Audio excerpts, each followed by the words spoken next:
Hello student, ये video specially उन student के लिए है जो बीएससी मैथ्स ऑनर्स कर रहे हैं, फिजिक्स ऑनर्स या केमिस्ट्री ऑनर्स कर रहे हैं।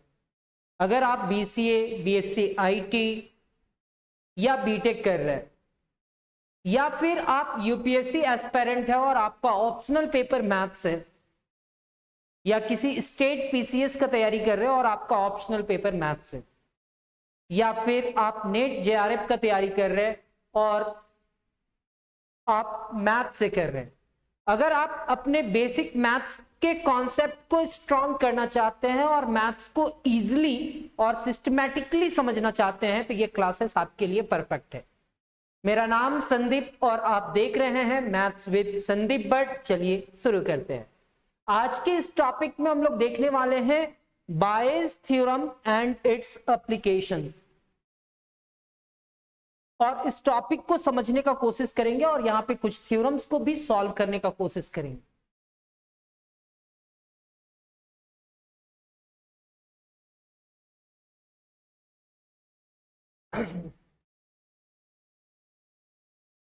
सबसे पहला थ्योरम है theorem of total probability.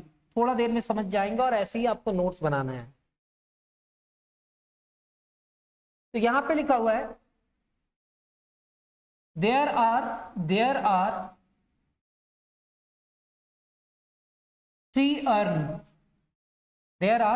urns containing 3 white and 2 black balls।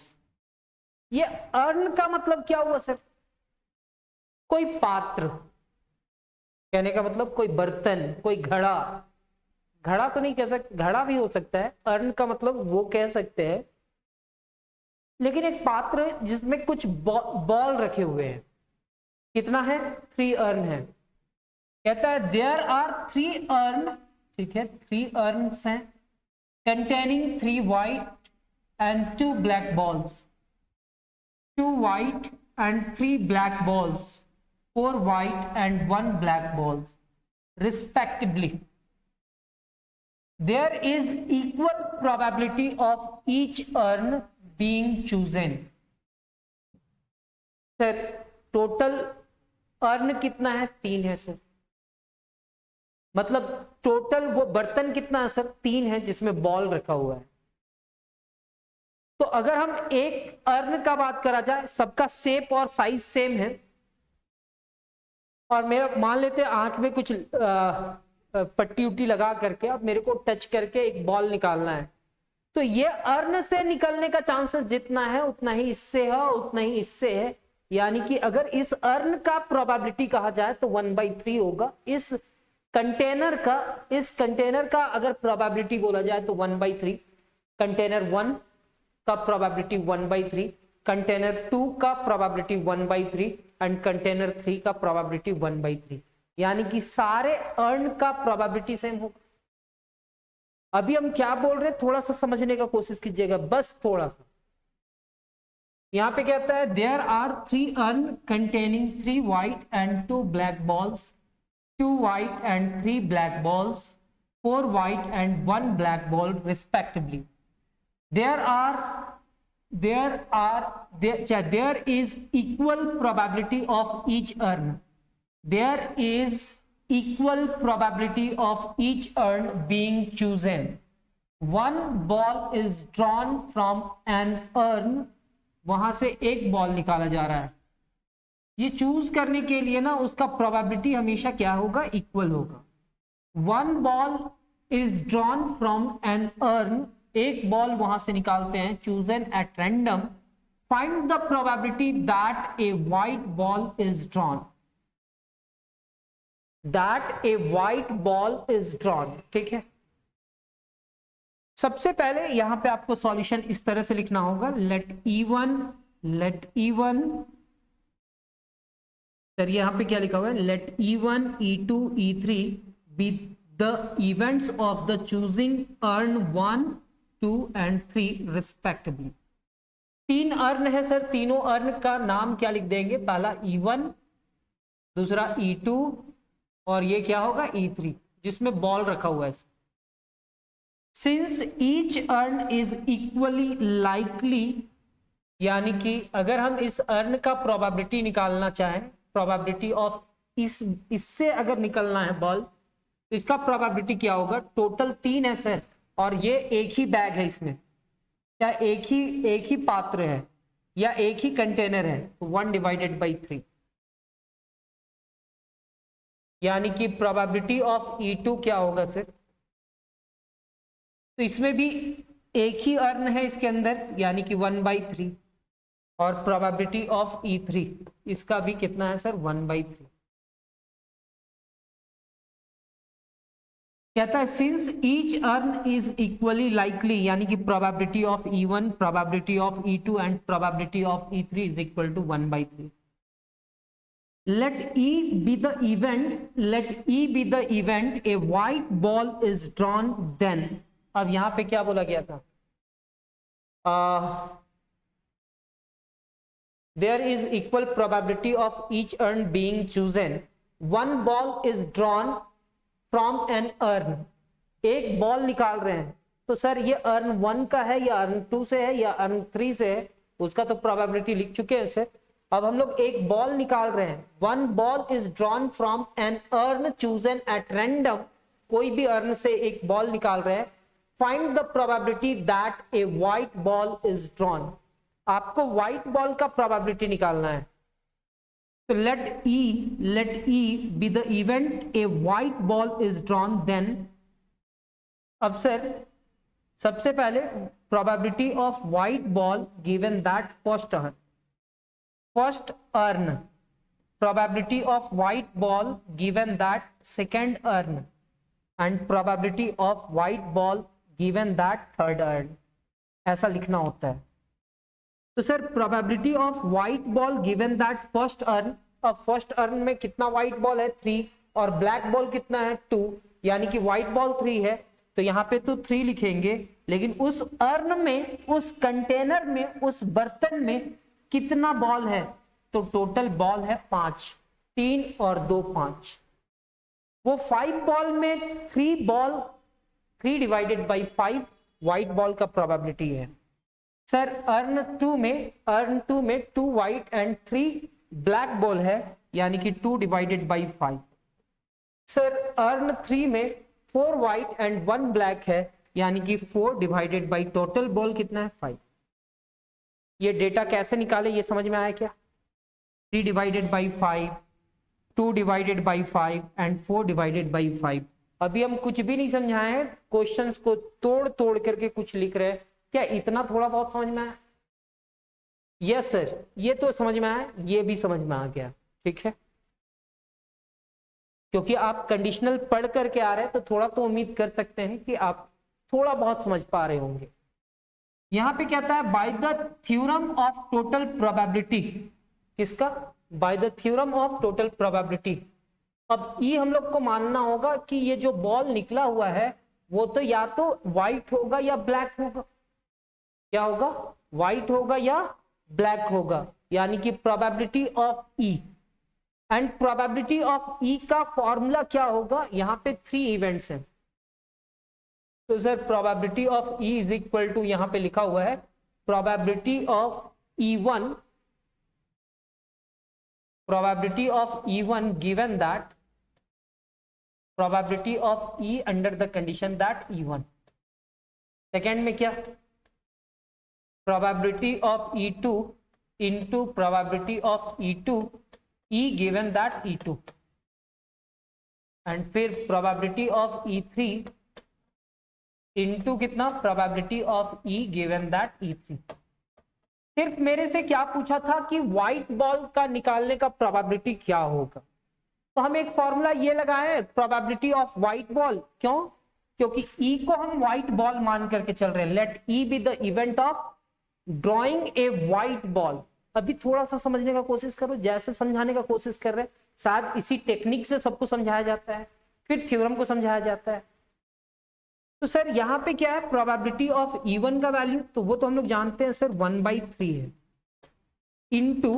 Into इसका रिजल्ट कितना है? तो सर इसका रिजल्ट हमारे पास है 3/5।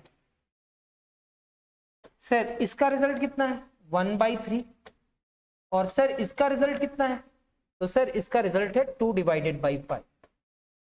सर इसका रिजल्ट कितना है, तो 4 डिवाइडेड बाई 5, और सर सामने वाला 1/3 है sir.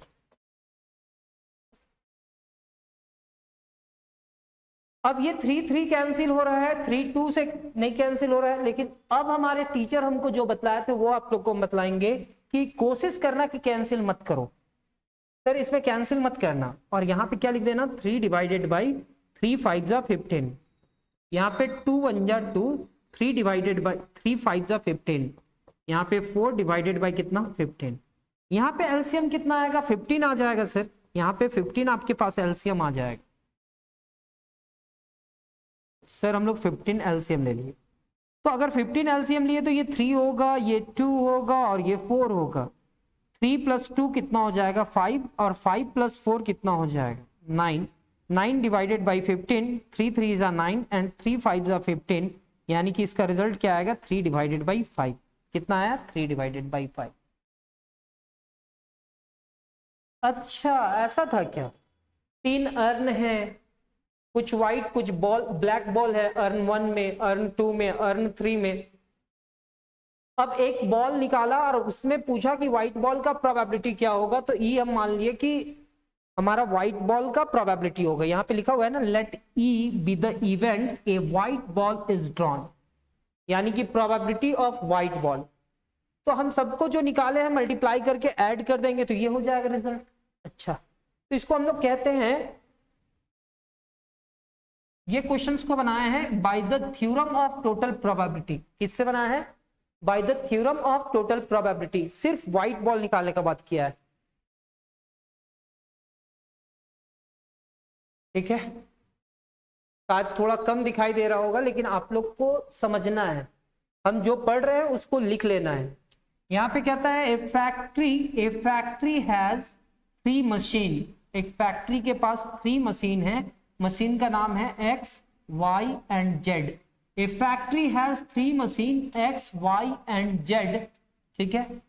Producing 1000, 2000 and 3000 bolts per day. Machine X produce करता है 1000 बोल्ट, मशीन Y प्रोड्यूस करता है 2000 and machine Z 3000 bolt produce करता है पर डे। आप क्वेश्चन खुद से लिखना, क्वेश्चन थोड़ा बड़ा दिखता है लेकिन ये क्वेश्चन बनाना इजी है।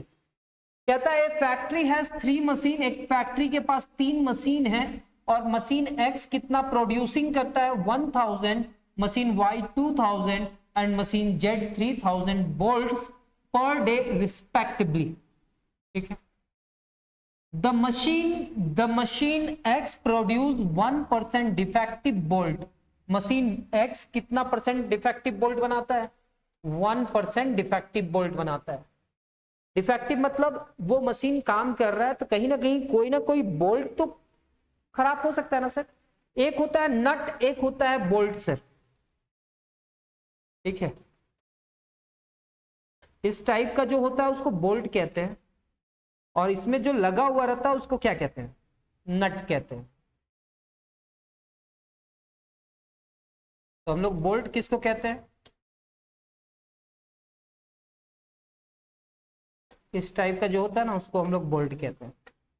अब मशीन है तो सारा बोल्ट सही बन जाए ऐसा जरूरी है क्या, वो 1000 एक दिन में बोल्ट बनाता है जिसका 1% उसका क्या हो जाता है, खराब निकल जाता है, डिफेक्टिव निकल जाता है। Y produce 1.5% defective bolt. Y कितना खराब बोल्ट बनाता है 1.5, क्योंकि वो 2% बना रहा है, नहीं 2000 बोल्ट बना रहा है पर डे, तो 2000 में कितना परसेंट उसका खराब निकल जा रहा है 1.5, and Z produce 2% defective bolts. At the end of the day a bolt is drawn at random. जब दिन का अंत हो जाता है, जब शाम कंप्लीट हो जाता है, सारा काम कंप्लीट हो जाता है, तो वहां से एक बोल्ट निकाला जाता है and it is found to be defective, और उसको क्या पाया जाता है कि ये डिफेक्टिव है। What is the probability that this defective bolt has been produced by the machine X। अगर सिर्फ यहां पे पूछता what is the probability of defective bolt तो यहां पे टोटल थ्योरम लग जाता, लेकिन केवल डिफेक्टिव बोल्ट का प्रोबेबिलिटी नहीं पूछा है, what is the probability of this defective bolt has been produced by the machine X. किस मशीन का बात किया जा रहा है? एक्स मशीन का, मशीन एक्स का। तो अब हम लोग यहाँ पे क्या करेंगे सर, यहाँ पे बायस थ्योरम लगाएंगे, और बायस थ्योरम क्या होता है वो भी समझेंगे और टोटल थ्योरम भी समझेंगे। तो सर यहाँ पे क्या है, 3 मशीन है सर, ठीक है। कितना मशीन है? 3 मशीन। सर मशीन एक्स को हम E1 दिखलाएंगे सर, मशीन Y को E2 से सर, और मशीन Z को E3 से। मशीन X, मशीन Y और मशीन Z, ठीक है। अब यहाँ पे क्या कहता है, मशीन X, Y, Z तो समझ में आ रहा है सर, E1, E2, E3 से दिखलाओगे, लेकिन सारे एक फैक्ट्री में बोल्ट ही बनाते हैं, और सारे बोल्ट को अगर ऐड करेंगे 1000, 2000 और 3000 को ऐड करेंगे तो टोटल कितना हो जाएगा सर? 6000। यहां पे देखना, total number of bolts produced in a day is equal to 1000, 2000 plus 2000 plus 3000 is equal to 6000। तो टोटल बोल्ट कितना बना सर? 6000। कितना बना? 6000। आप जूम करके देख लेना, हो सकता है कि YouTube में या आपका ऐप में जूम हो रहा होगा, देख लेना। यहां पे कहता है let E1, E2 and E3 be the events. E1, E2, E3 क्या है? इवेंट्स है of drawing a bolt produced by the machine X, Y and Z respectively. अब मशीन X का प्रोबेबिलिटी निकालते हैं ना सर। उस फैक्ट्री में मशीन X 1000 बोल्ट बनाता है और टोटल बोल्ट उस फैक्ट्री में बनता है 6000। Sir probability of E2, machine Y का बताओ ना क्या होगा? वो 2000 बोल्ट बनाता है और मशीन कितना है? 6000। टोटल बोल्ट उस फैक्ट्री में कितना बनता है? 6000। And probability of E3 is equal to क्या होगा? यहाँ पे 3000 लिखेंगे सर, और डिवाइडेड बाय कितना? 6000। सर क्या सभी में सेम जीरो कैंसिल हो रहे हैं? यस सर, कैंसिल कर दो सर। तो यहाँ पे 3 2 जा 6 दिख रहा है, यहाँ पे 2 3 जा 6 दिख रहा है, लेकिन मेरे टीचर क्या बताया था वो याद है ना आप लोग को, कि बेस सेम रखने देना, बेस को चेंज मत करना। यहाँ पे क्या लिखना? 1/6, यहाँ पे क्या लिखना? 2/6, और यहाँ पे क्या लिखना? 3 डिवाइडेड बाई 6। 1/6, 2/6, 3/6 है सर, ठीक है।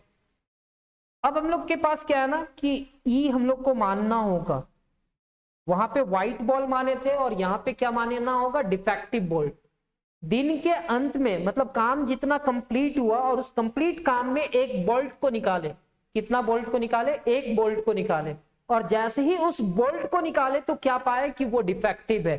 तो बतलाओ वो डिफेक्टिव बोल्ट का प्रोबेबिलिटी, लेकिन कंडीशन देता है कि वो मशीन एक्स का हो। अच्छा, केवल डिफेक्टिव बोल्ट बोलता तो वो हमारा कुछ होता कहानी। तो यहां पे लिखता है let E be the event of drawing a defective bolt, let E be the event of drawing a defective bolt, then probability of defective bolt given that machine X कितना परसेंट में दिया हुआ है, यानी कि वही उसका प्रोबेबिलिटी है 1 divided by 100। Sir probability of defective bolt machine Y, यानी कि मशीन Y को E2 माने हैं तो ये 1.5 है परसेंट में, परसेंट को हटाएंगे तो डिवाइडेड बाय 100 होगा। And probability of defective bolt given that machine Z कितना परसेंट देता है सर? 2%। तो यहां पे क्या है? 2 डिवाइडेड बाय 100। यहां पे भी कैंसिल हो रहा है, यहां पे पॉइंट बढ़ा सकते हैं, लेकिन कुछ भी नहीं करना है, ठीक है।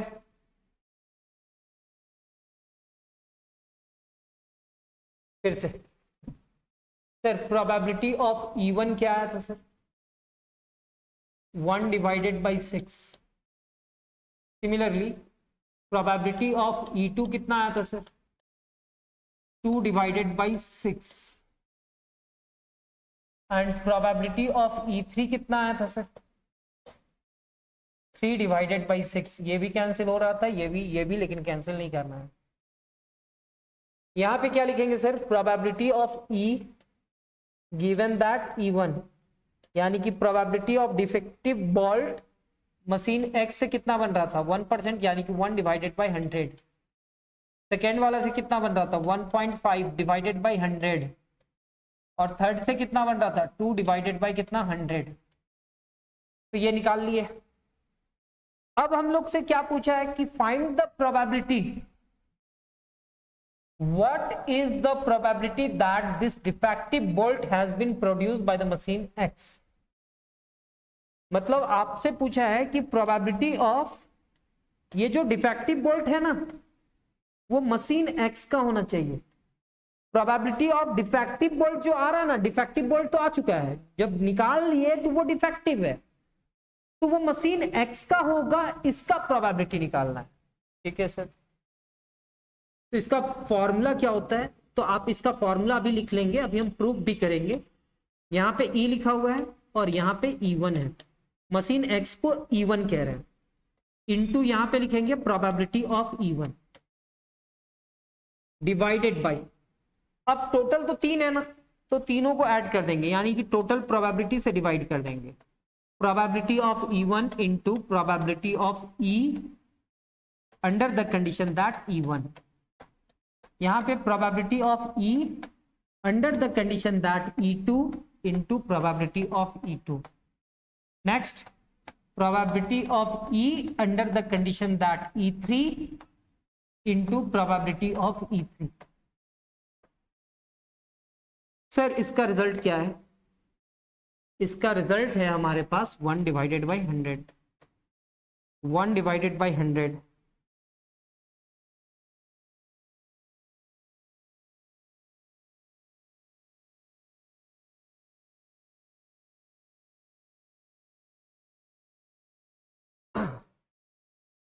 इसका वैल्यू 1/100 है और इसका कितना है? 1/6।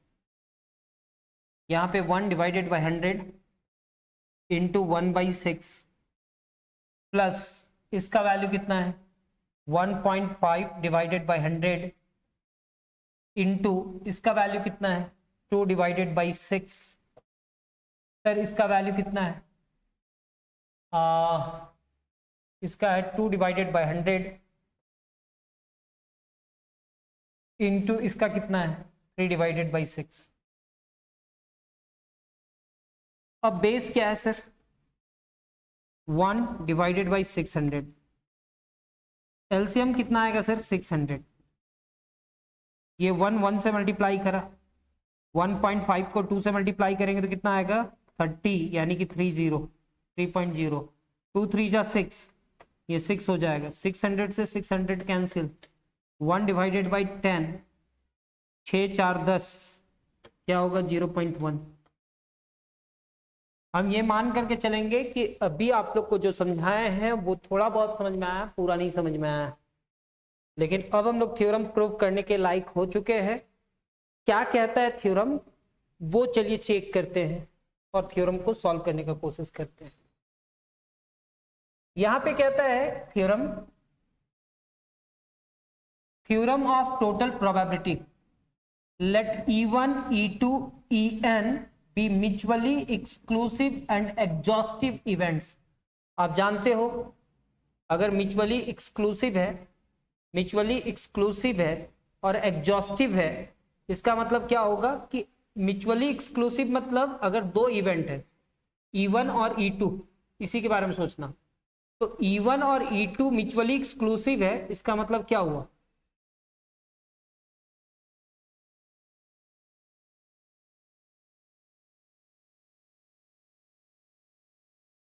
मान लेते हैं हमारे पास 2 इवेंट है E1 और E2, ये म्यूचुअली एक्सक्लूसिव है, तो ये दोनों यूनियन करेंगे ना, इस दोनों का यूनियन करेंगे ना, तो वो किसके बराबर होगा? सैंपल स्पेस के बराबर होगा।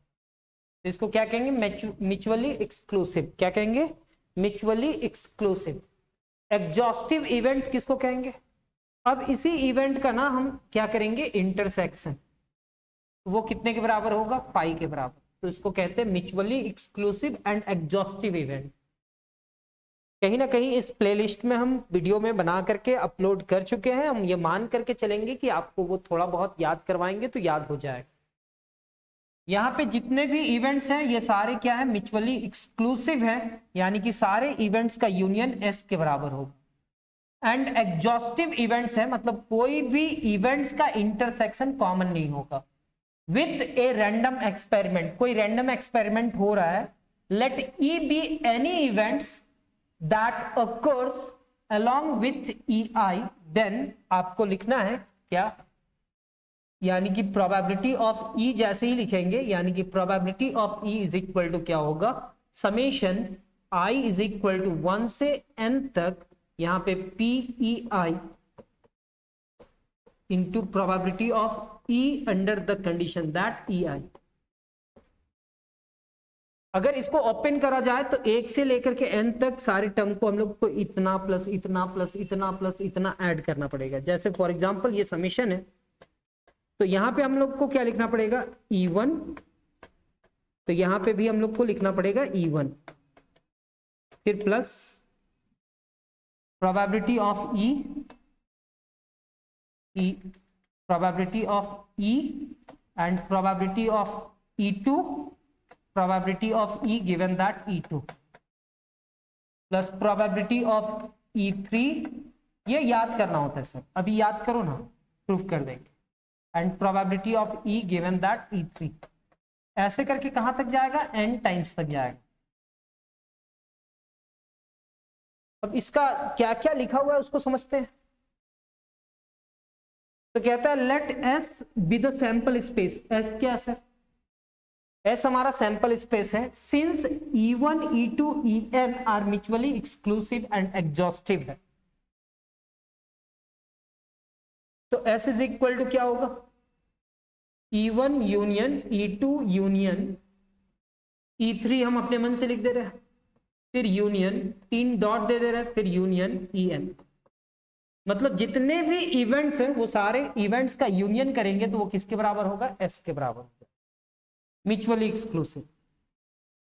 एंड एग्जॉस्टिव इवेंट का मतलब क्या होगा कि EI को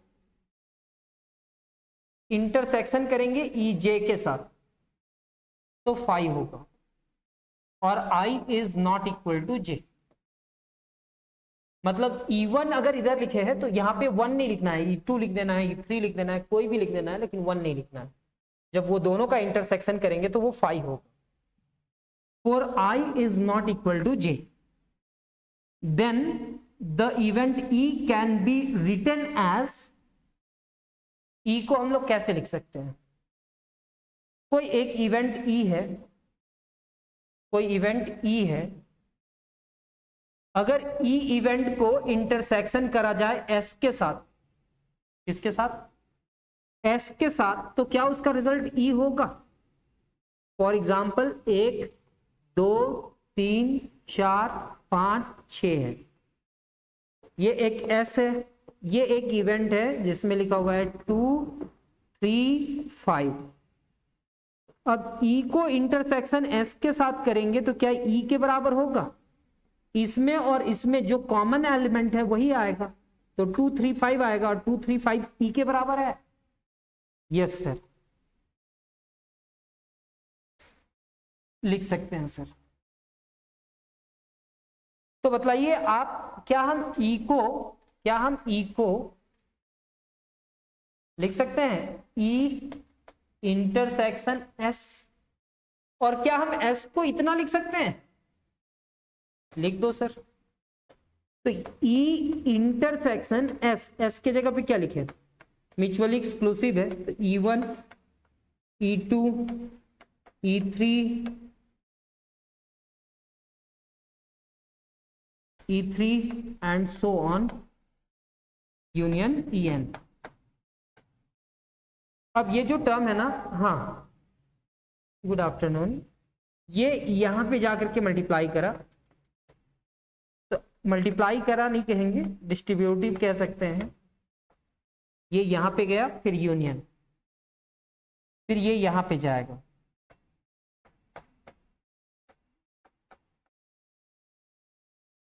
फिर ये यहां पे जाएगा,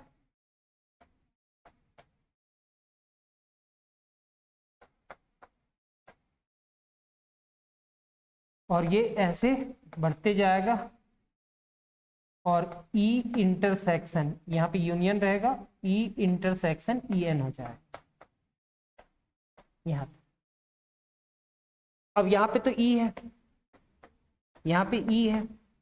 अगर हम प्रोबेबिलिटी लगाए तो याद करना ये दोनों क्या है, इवेंट्स है, इंटरसेक्शन करके एक इवेंट्स हुआ, ये भी इवेंट्स हुआ, ये भी इवेंट्स हुआ। अब ये म्यूचुअली एक्सक्लूसिव एंड एग्जॉस्टिव है, तो इसका डायरेक्ट सम कर देंगे। कहीं ना कहीं थ्योरम बतलाए थे कि अगर ये E1 है, ये E2 है, और अगर इसमें हम प्रोबेबिलिटी लगा रहे हैं तो इसका रिजल्ट क्या हो सकता है, probability of E1 plus probability of क्या, E2। कब ऐसा हो सकता है, जब exclusive, mutually exclusive exhaustive event हो, मतलब ये दोनों का इंटरसेक्शन में कोई भी एलिमेंट कॉमन ना हो, डिसजॉइंट सेट हो। तो हम यहाँ पे प्रोबेबिलिटी लगाएंगे, क्या लगाएंगे, प्रोबेबिलिटी। तो ये क्या हो जाएगा, probability of E intersection E1, फिर बीच में क्या होगा, plus probability of E intersection E2, फिर क्या होगा, plus probability of E intersection E3, फिर प्लस 3 डॉट, फिर plus probability of E intersection EN। ठीक है। कंडीशनल प्रोबेबिलिटी थोड़ा बहुत तो आप लोग जानते होंगे कि अगर A under the condition that B लिखा हुआ है तो हम लोग इसको क्या लिखते थे, probability of A intersection B divided by probability of B लिखते थे। यस सर, लिखते थे। तो क्या हम यहाँ पे ऐसा लिख सकते हैं, क्या हम ऐसा लिख सकते हैं कि probability of B into probability of A under the condition that B is equal to probability of A intersection B। और क्या हम इस पूरे टर्म को चेंज करेंगे, यानी कि probability of A intersection B is equal to क्या हो जाएगा, probability of B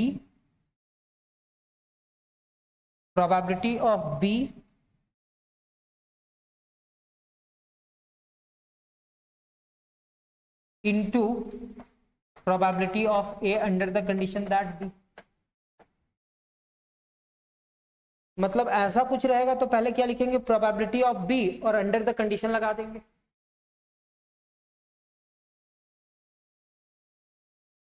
sir probability of E तो हम लोग को समझ में आया सर, कि probability of E is equal to E intersection E1 लिख दिए थे, फिर probability of E intersection E2 लिख दिए थे, फिर probability of E intersection E3 लिख दिए थे, फिर क्या लिखे sir, probability of E intersection EN। अब इसके बारे में सोचो ना सर, इसको क्या लिखा जा सकता है,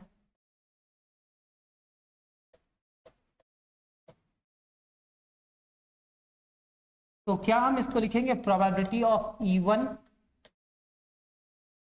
into probability of E under the condition that E1 लिख सकते हैं क्या। अगर नहीं समझ में आया तो आप ये कंडीशन को लगा देना, और इसका फॉर्मूला याद है ना, बहुत सारा क्वेश्चन बनाए थे हम लोग। तो यहां पे इतना होगा, ये पूरा टर्म इधर आकर के मल्टीप्लाई कर जाए, मतलब इतना लिखा जा सकता है। तो यहां पे हम लोग लिखेंगे प्रोबेबिलिटी ऑफ E, ये क्या होगा, प्रोबेबिलिटी ऑफ E1, यहाँ पे E1 है और यहाँ पे इनटू, और ये दोनों का कंडीशनल प्रोबेबिलिटी में डाल देंगे, E under the condition that E1, बीच में प्लस है। यहाँ पे क्या लिखेंगे, probability of E2 into probability of E under the condition that E2, फिर लिखेंगे प्रोबेबिलिटी ऑफ E3, फिर क्या लिखेंगे, into probability of E under the condition that E3 and so on, probability of En into probability of E under the condition that En। तो ये 1 से लेकर के कहां तक जा रहा है, n तक जा रहा है, और सारा टर्म सेम टाइप का है। तो summation i is equal to 1 से n, यहाँ पे probability of E I into probability of E under the condition that E I. ये थ्योरम ऑफ टोटल प्रोबेबिलिटी हो गया। ठीक है सर, ये तो प्रूफ कर दिए। और यहाँ पे एक एग्जांपल हम लोग सॉल्व किए थे, किसका, व्हाइट बॉल का आने का, तो उसका एग्जांपल बना लीजिएगा।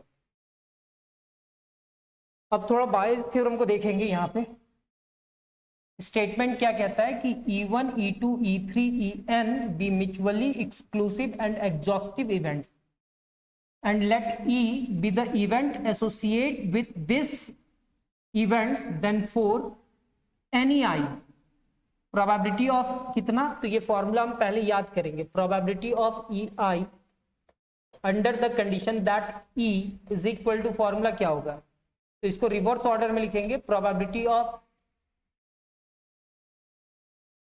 ई आई इंटू प्रोबेबिलिटी ऑफ, क्या लिखेंगे, E under the condition that E I, और अभी समेशन करके लिखे थे ना, वही समेशन करके लिखेंगे, आई इज इक्वल टू 1 से n probability of EI into probability of E under the condition that EI,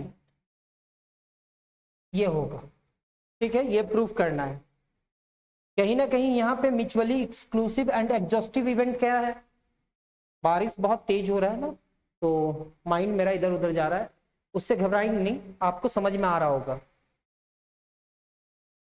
from the definition, अगर डेफिनेशन का बात किया जाए, मतलब यहां से बात लिया जाए, तो हम ऐसा लिख सकते हैं, यानी कि इसके जगह पे ये लिखा जा सकता है। ठीक है,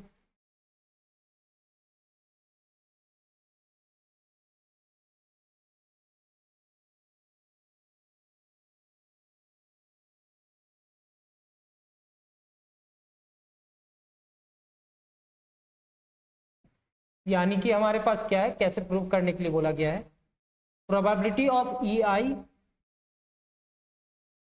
probability of EI given that E, क्या हम इस पूरे टर्म को लिख सकते हैं, probability of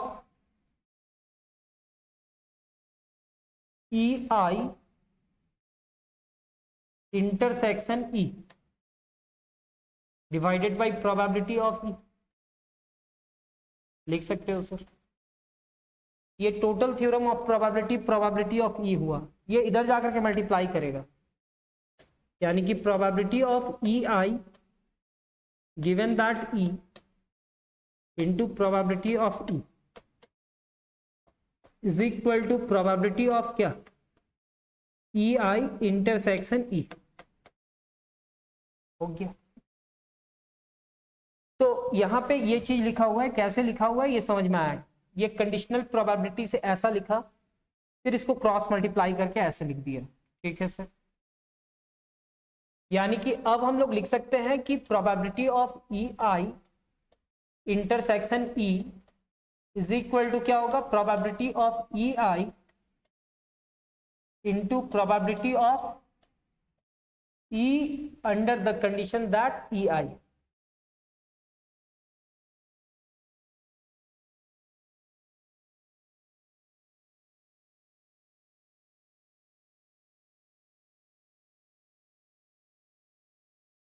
हटाइए ना सर, ये लिख सकते हैं कि नहीं लिख सकते हैं, लिख सकते हैं, ये लिख लिए, कोई दिक्कत नहीं।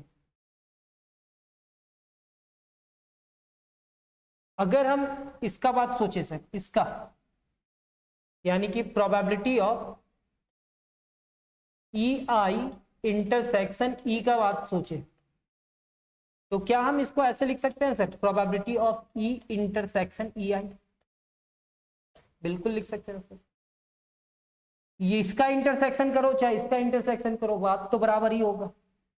और क्या हम इस पूरे टर्म को ऐसे लिख सकते हैं, यानी कि प्रोबेबिलिटी ऑफ यहाँ पे ई आई पहले लिख देते हैं into probability of E I given that E,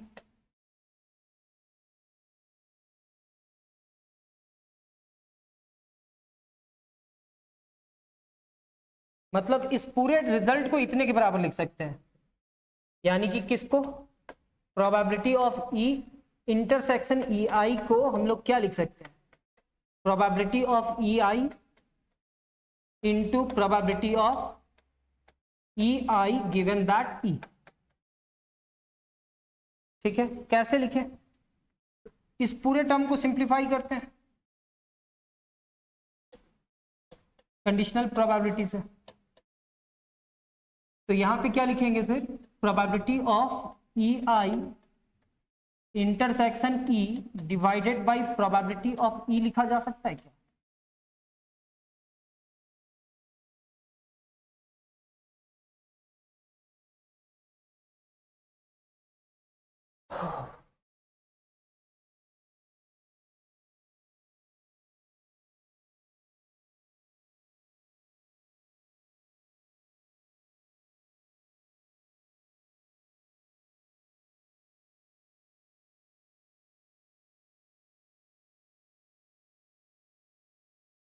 sir इतना क्यों कर रहे हो सर, आपको ये करना है ना, ठीक है, हम सोच रहे थे कि इस बुक का नोट से ही एक्सप्लेन कर दे, ठीक है, सिंपल सा सोचो ना सर, अभी सॉल्व किया ना, ये अगर ऐसा रहेगा तो हम लोग क्या लिख सकते हैं, ई आई इंटरसेक्शन ई लिख सकते हैं, और डिवाइडेड बाय यहाँ पे क्या लिखेंगे, प्रोबेबिलिटी ऑफ ई।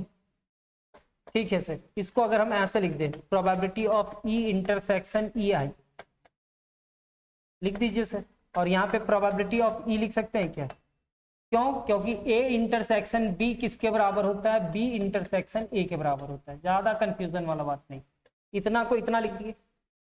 अब मेरे को बतलाओ ना सर, बस इसका इंटरसेक्शन को चेंज किए हैं और कुछ भी नहीं किए हैं। अगर हम यहाँ पे ऐसा लिखे, probability of E given that E one, तो इसका फॉर्मूला क्या होगा सर, अगर ई आई लिखे हैं यहाँ पे, तो इसका फॉर्मूला होगा probability of E intersection E I divided by probability of E I होगा क्या? यस सर होगा। तो सर इस पूरे टर्म को इधर लेकर के जाओ ना, मल्टीप्लाई करो तो probability of E I into कितना लिखेंगे, probability of E under the condition that E I लिखेंगे, और ये क्या हो जाएगा, probability of E intersection E I. होगा कि नहीं होगा? तो इसके जगह पे हम लोग क्या लिखेंगे, तो सर इसके जगह पे आपको लिखना होगा प्रोबेबिलिटी ऑफ ई आई, हाँ, और इसको सिंप्लीफाई करेंगे ना तो ये probability of E under the condition that E I होगा। और यहाँ पे प्रोबेबिलिटी ऑफ ई आया, और ई क्या है सर, E1 E2 E3 सारे क्या है, mutually exclusive and exhaustive event है।